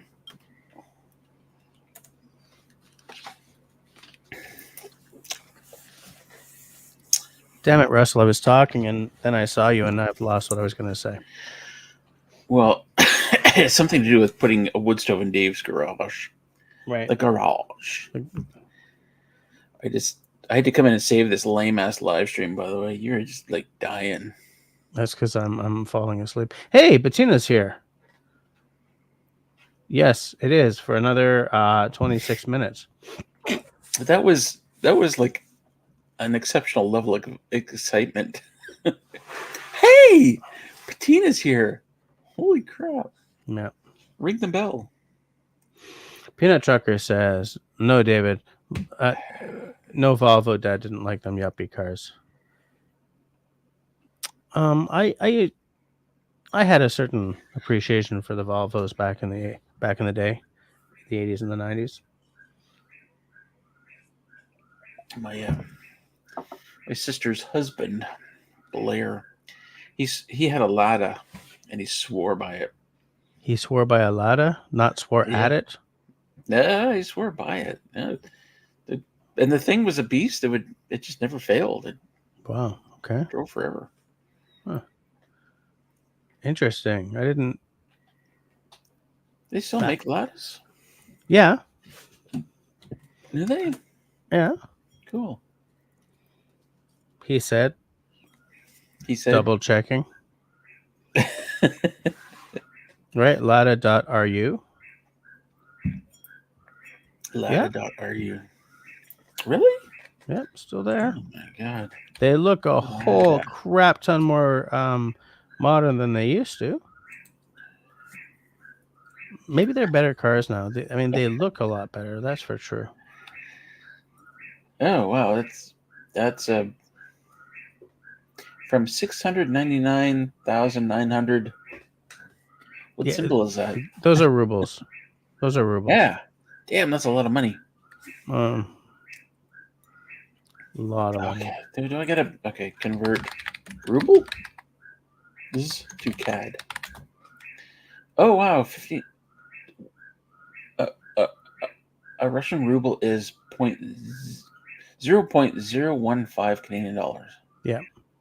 What is that? A penny and a half? Man, I can't do the math. I can't do the math either, but I couldn't do the math no matter what. All right, hold on. Convert 700,000 rubles to CAD. 10,500. Damn, that's reasonable. Yeah. I gotta buy a Lada now. Sure. Oh, what is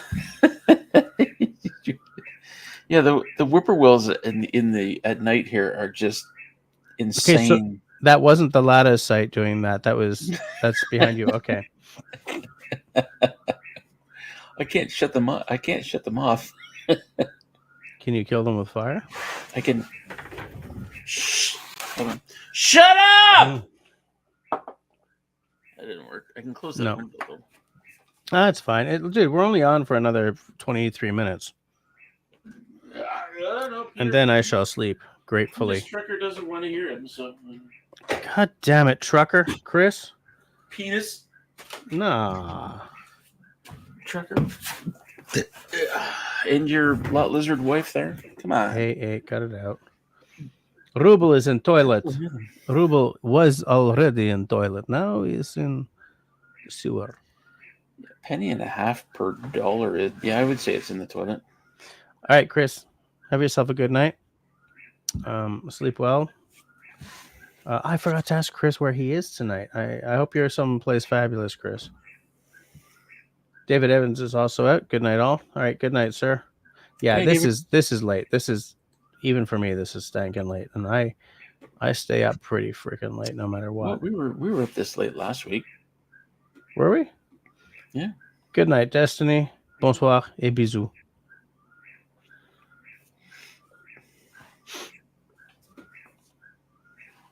Oops. I didn't mean to click that. It's just that apparently Off-Grid Recon is here and I missed.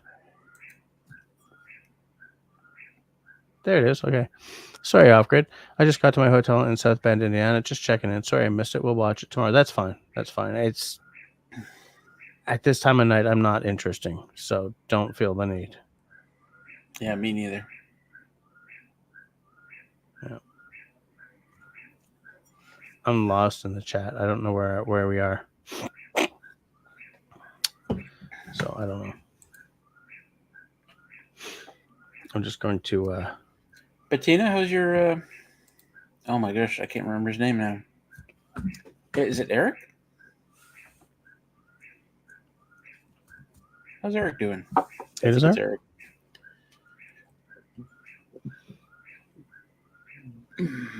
So now we'll just sit here quietly until she answers.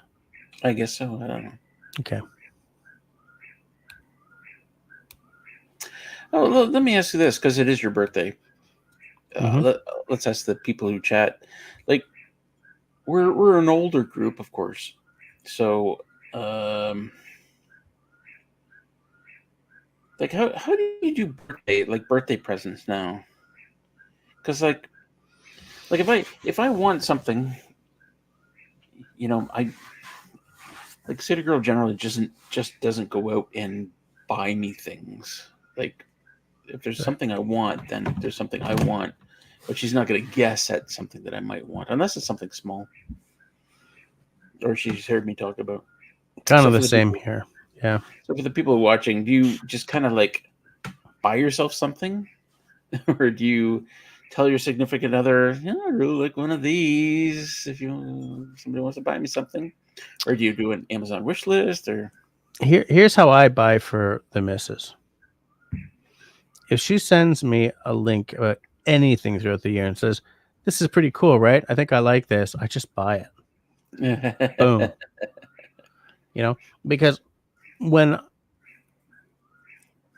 I try to be kind of impressive, or like,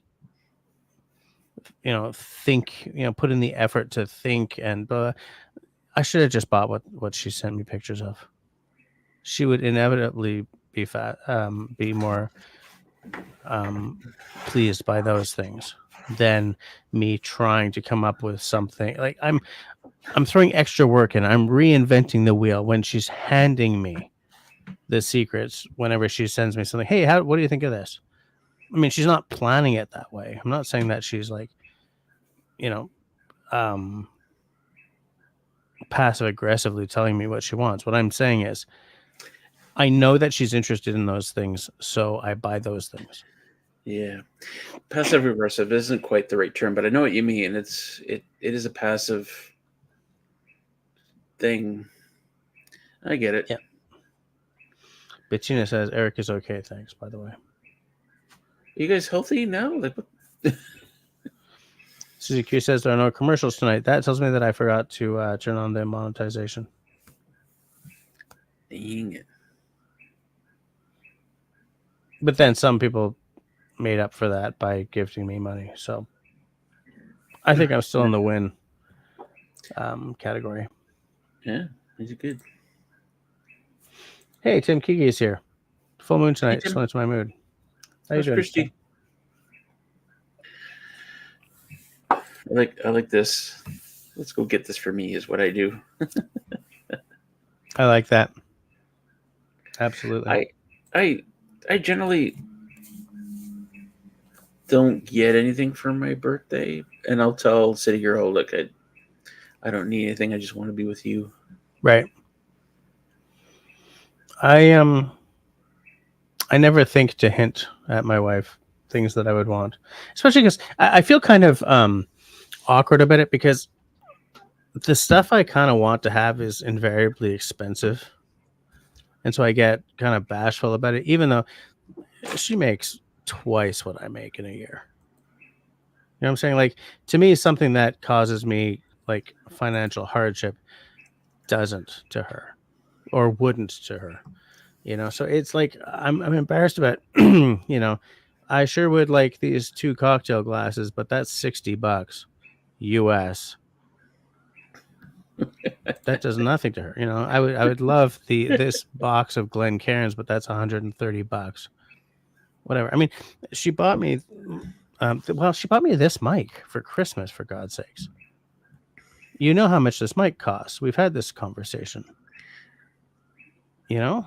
I'm having a hard time with, you want glasses for $60, and yet every bottle of alcohol you buy is how much? Like, not including the one you bought tonight, because that was pretty cheap. But I buy a lot of bottles that are around the $50 to $80 mark as well, though. It's just like some of them are a lot more expensive. But for this year, I'm all about finding the more affordable gems. You know, this year is going to be all about trying to keep the prices down.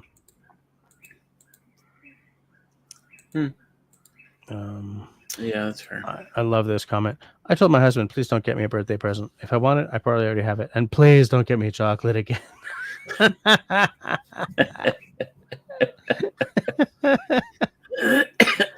love that. It's one. City Girl doesn't eat like chocolate bars or anything like that, but she loves turtles. So that's yeah. The little. I love turtles. I haven't had one of those in years. So it's and I find it painful. Like, City Girl's, her birthday's in late November, and then Christmas is like a month after that.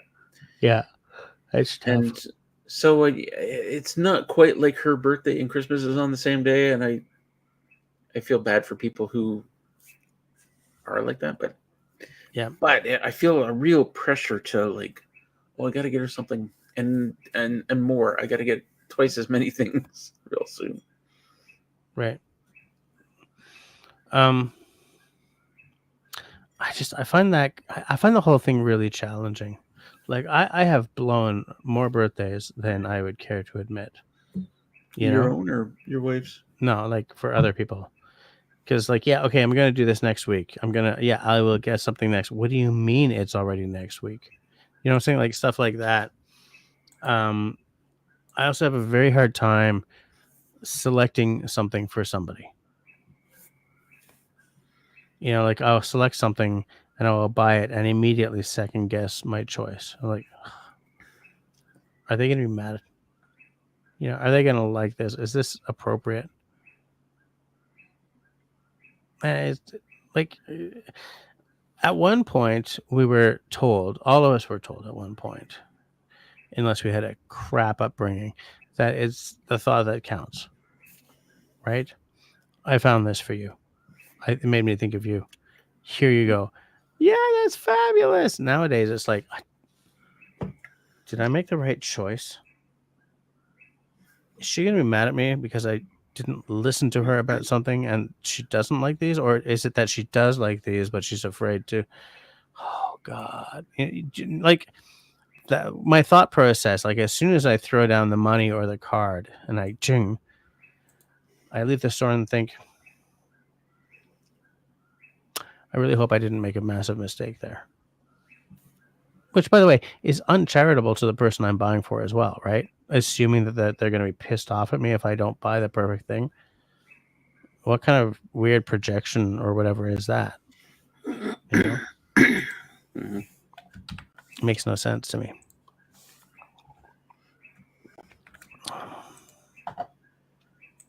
Yeah, Tim says something, my kids will give me Amazon cards, and that's kind of what we give our kids is Amazon cards. It's if we gotten to the point where we're just passing gift cards back, the same card back and forth.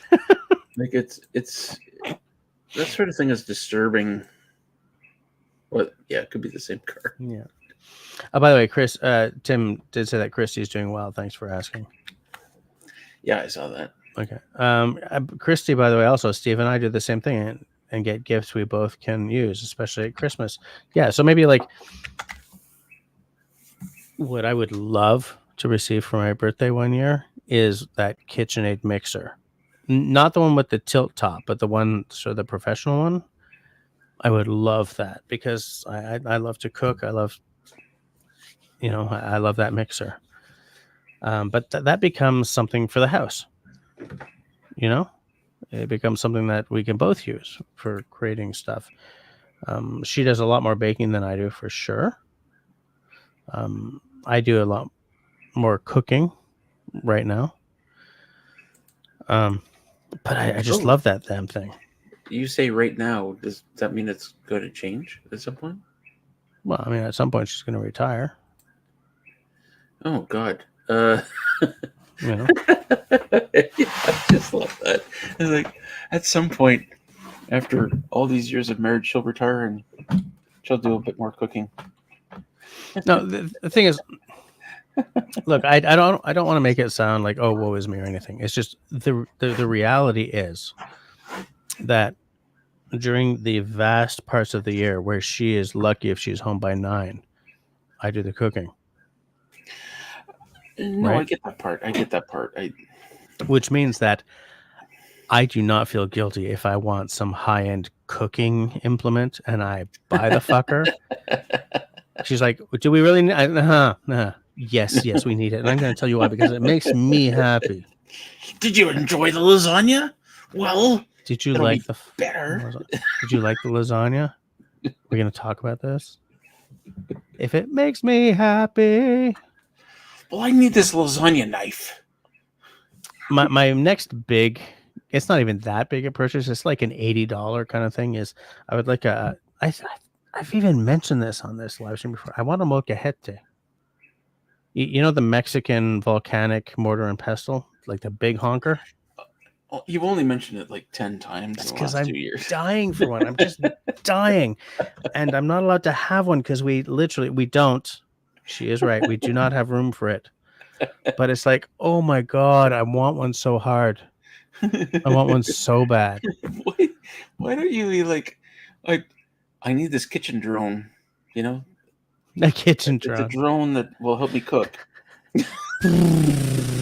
It's like filming me cook, right? I'm suddenly doing like cooking TikToks. Honestly, if I attach a spoon to the bottom of it and fly it around over this pot, then it pays for itself.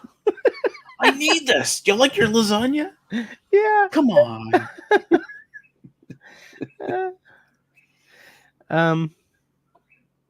Hold on a second. I'm lost in the. I lost the chat again. Yeah, Jess has figured it out. Yeah, I have it figured out. I lost the chat. I'm sorry, guys. But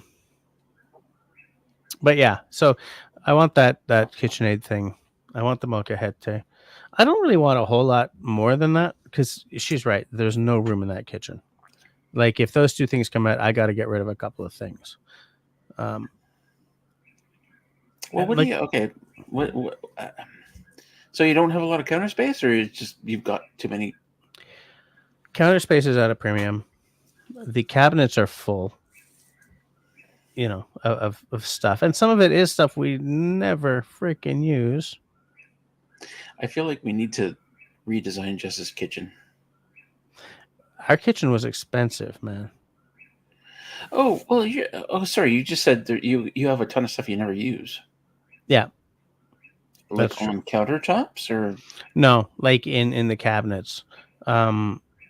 We have a pasta maker that just it sounds great. We got it. We're like, woo, and we have literally not used it once in 10 years.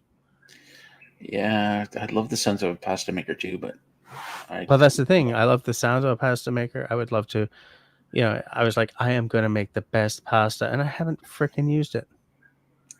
Get rid of it. Yeah, right. If I haven't used it in 12 years, am I going to use it ever? No. But well, I mean, this mortar and pestle thing, it wouldn't live on a countertop, would it? No. Are you kidding? It's like it's 8 inches across. I think we have the answer then. Yeah. How big is your pasta maker? It's not that big, but it could. Those things are really those whippoorwills. Whippoorwhoops. What are they called? Whippoorwills. How do you sleep? Oh well. Okay, so most of the time it's not that this mic picks up everything. Like really, you want me to go pee because you'll hear every little tinkle. Don't need to go. Don't no. So I mean, so it's not really that loud, except sometimes they perch right outside our window, like 5 a.m. and they start blasting away. But otherwise, I mean, it's not. So are they an insect? No, it's a bird. They're birds. Yep. Those little bastards. Isn't it weird? It's like one of the few birds that only, does their call at night. What do they look like? Birds. Really? Do you want to know what they look like? Of course, dude. As soon as I turned 50, I'm a 52-year-old white guy. Of course, I want to know what the damn birds look like.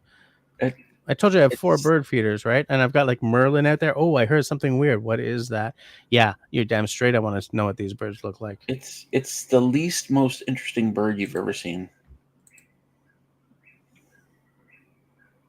The least. No, I'm not even joking. I'm just waiting for a screen share. All right, I'm working on it, there, fella. Oops, that's the wrong key. Really, it's you. As soon as I put this up, you're going to say that's the least most interesting bird I've ever seen. But are you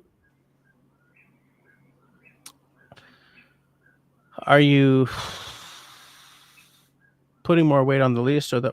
Whoa! What? That's what they look like? No, I just brought up a random bird. Yes, that's what they look like. Get another picture. That looks like it's a juvenile. Oh, it looks like a juvenile? Grace says there are no interesting pictures of this bird. Whippoorwills make it really hard to sleep while camping. Once they woke me up at 4 and didn't stop until 7. Really? I'd be like killing them with fire. And I like birds. Oh yeah, they're awful. So are those going to go on straight on till 7? Yeah, they go on pretty much all night long. Wow, I mean, I get what you're saying. They're not exactly spectacular, but they're pretty little, cute little. They look like they're about 3 or 4 inches long. They look tiny. They're not interesting at all. And of course, they're nocturnal, as Grace says. Of course, they are. Yeah, that checks out. Bettina says that the loons have been so loud this year. It's been crazy. Who else was saying that the loons are loud tonight? David, yeah. Yeah. A different lake even, Bettina. Or something going on, Bettina? Oh, don't do it. Country Boy says there'd be a lot less of them around if they were around me. I'm just imagining Country Boy with a slingshot just popping them. Is this not working anymore? Yep. It still freezes though. I mean, I'm still troubled by it, but it still freezes. Why would they put something live that's so buggy? Yeah, I mean, because all I know is that Bettina's talking about loons. I love loons. Oh, you see that freezing action? Like it didn't even get the rest of the shapes out. What the hell? It freezes for like 5 seconds. Come on, fool! There we go. Boom. Nope. So like, it's almost like it's supposed to be frozen so that people can see the hearts, which is stupid. Like it's dumb. Stupidness. I hate everything. I also hate everything. Wasn't that weird? Or do you just hate everyone? Oh yeah. Everyone and everything. Yeah. That sounds about right. Hey, it's 23:58, which means that in 2 minutes I get to go the hell to bed. They nest / sleep on the ground during daylight, but I've never seen them. Good camo, I guess. Man, on the ground with cats wandering around? That is weird. I did not know that. That's a brave choice. But I mean, they're incredibly camouflaged.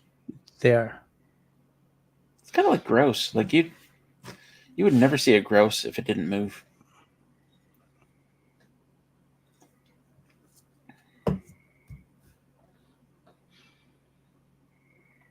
I was just a million miles away for a second there. Good night, Christy. All right, good night, Christy. It's 1 minute till midnight anyway. Bettina says, whoops. Yep, sorry. And the swamp and bush across the road are very loud also. Between the peepers, whippoorwills, etc., it's quite the symphony. I know peepers, but whippoorwills I had never really heard. I've never been around them before. Are they seasonal?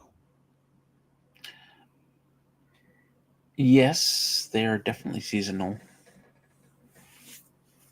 I'm not sure what season, but right now is their season. They're a spring bird. So what do they do in like summer and fall In winter and winter? they But I think they're a migratory bird. Hold on. Medium sized bird. you looking them up? Oh yeah. Tim says, I hope I had a great birthday. Yes, I did. Have a good one. See ya, Russell. Good night, mister. Good night, Tim. So they migrate to the southeastern United States and eastern Mexico and Central America for the winter.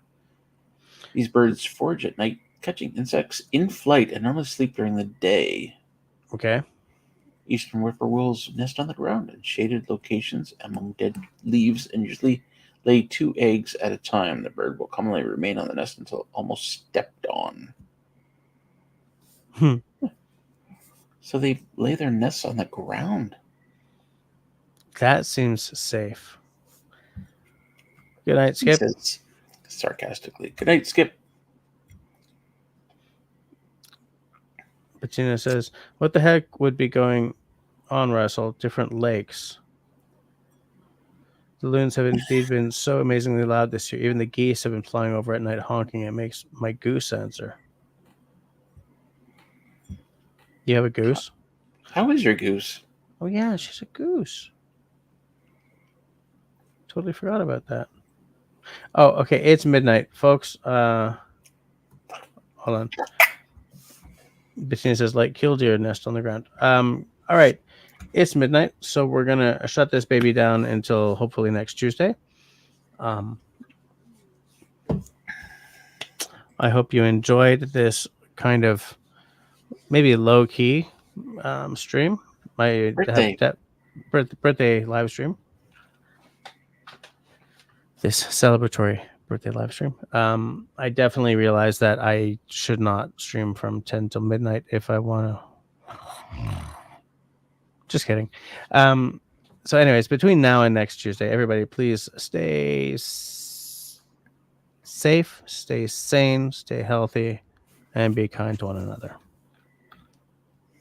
And don't forget to peace out.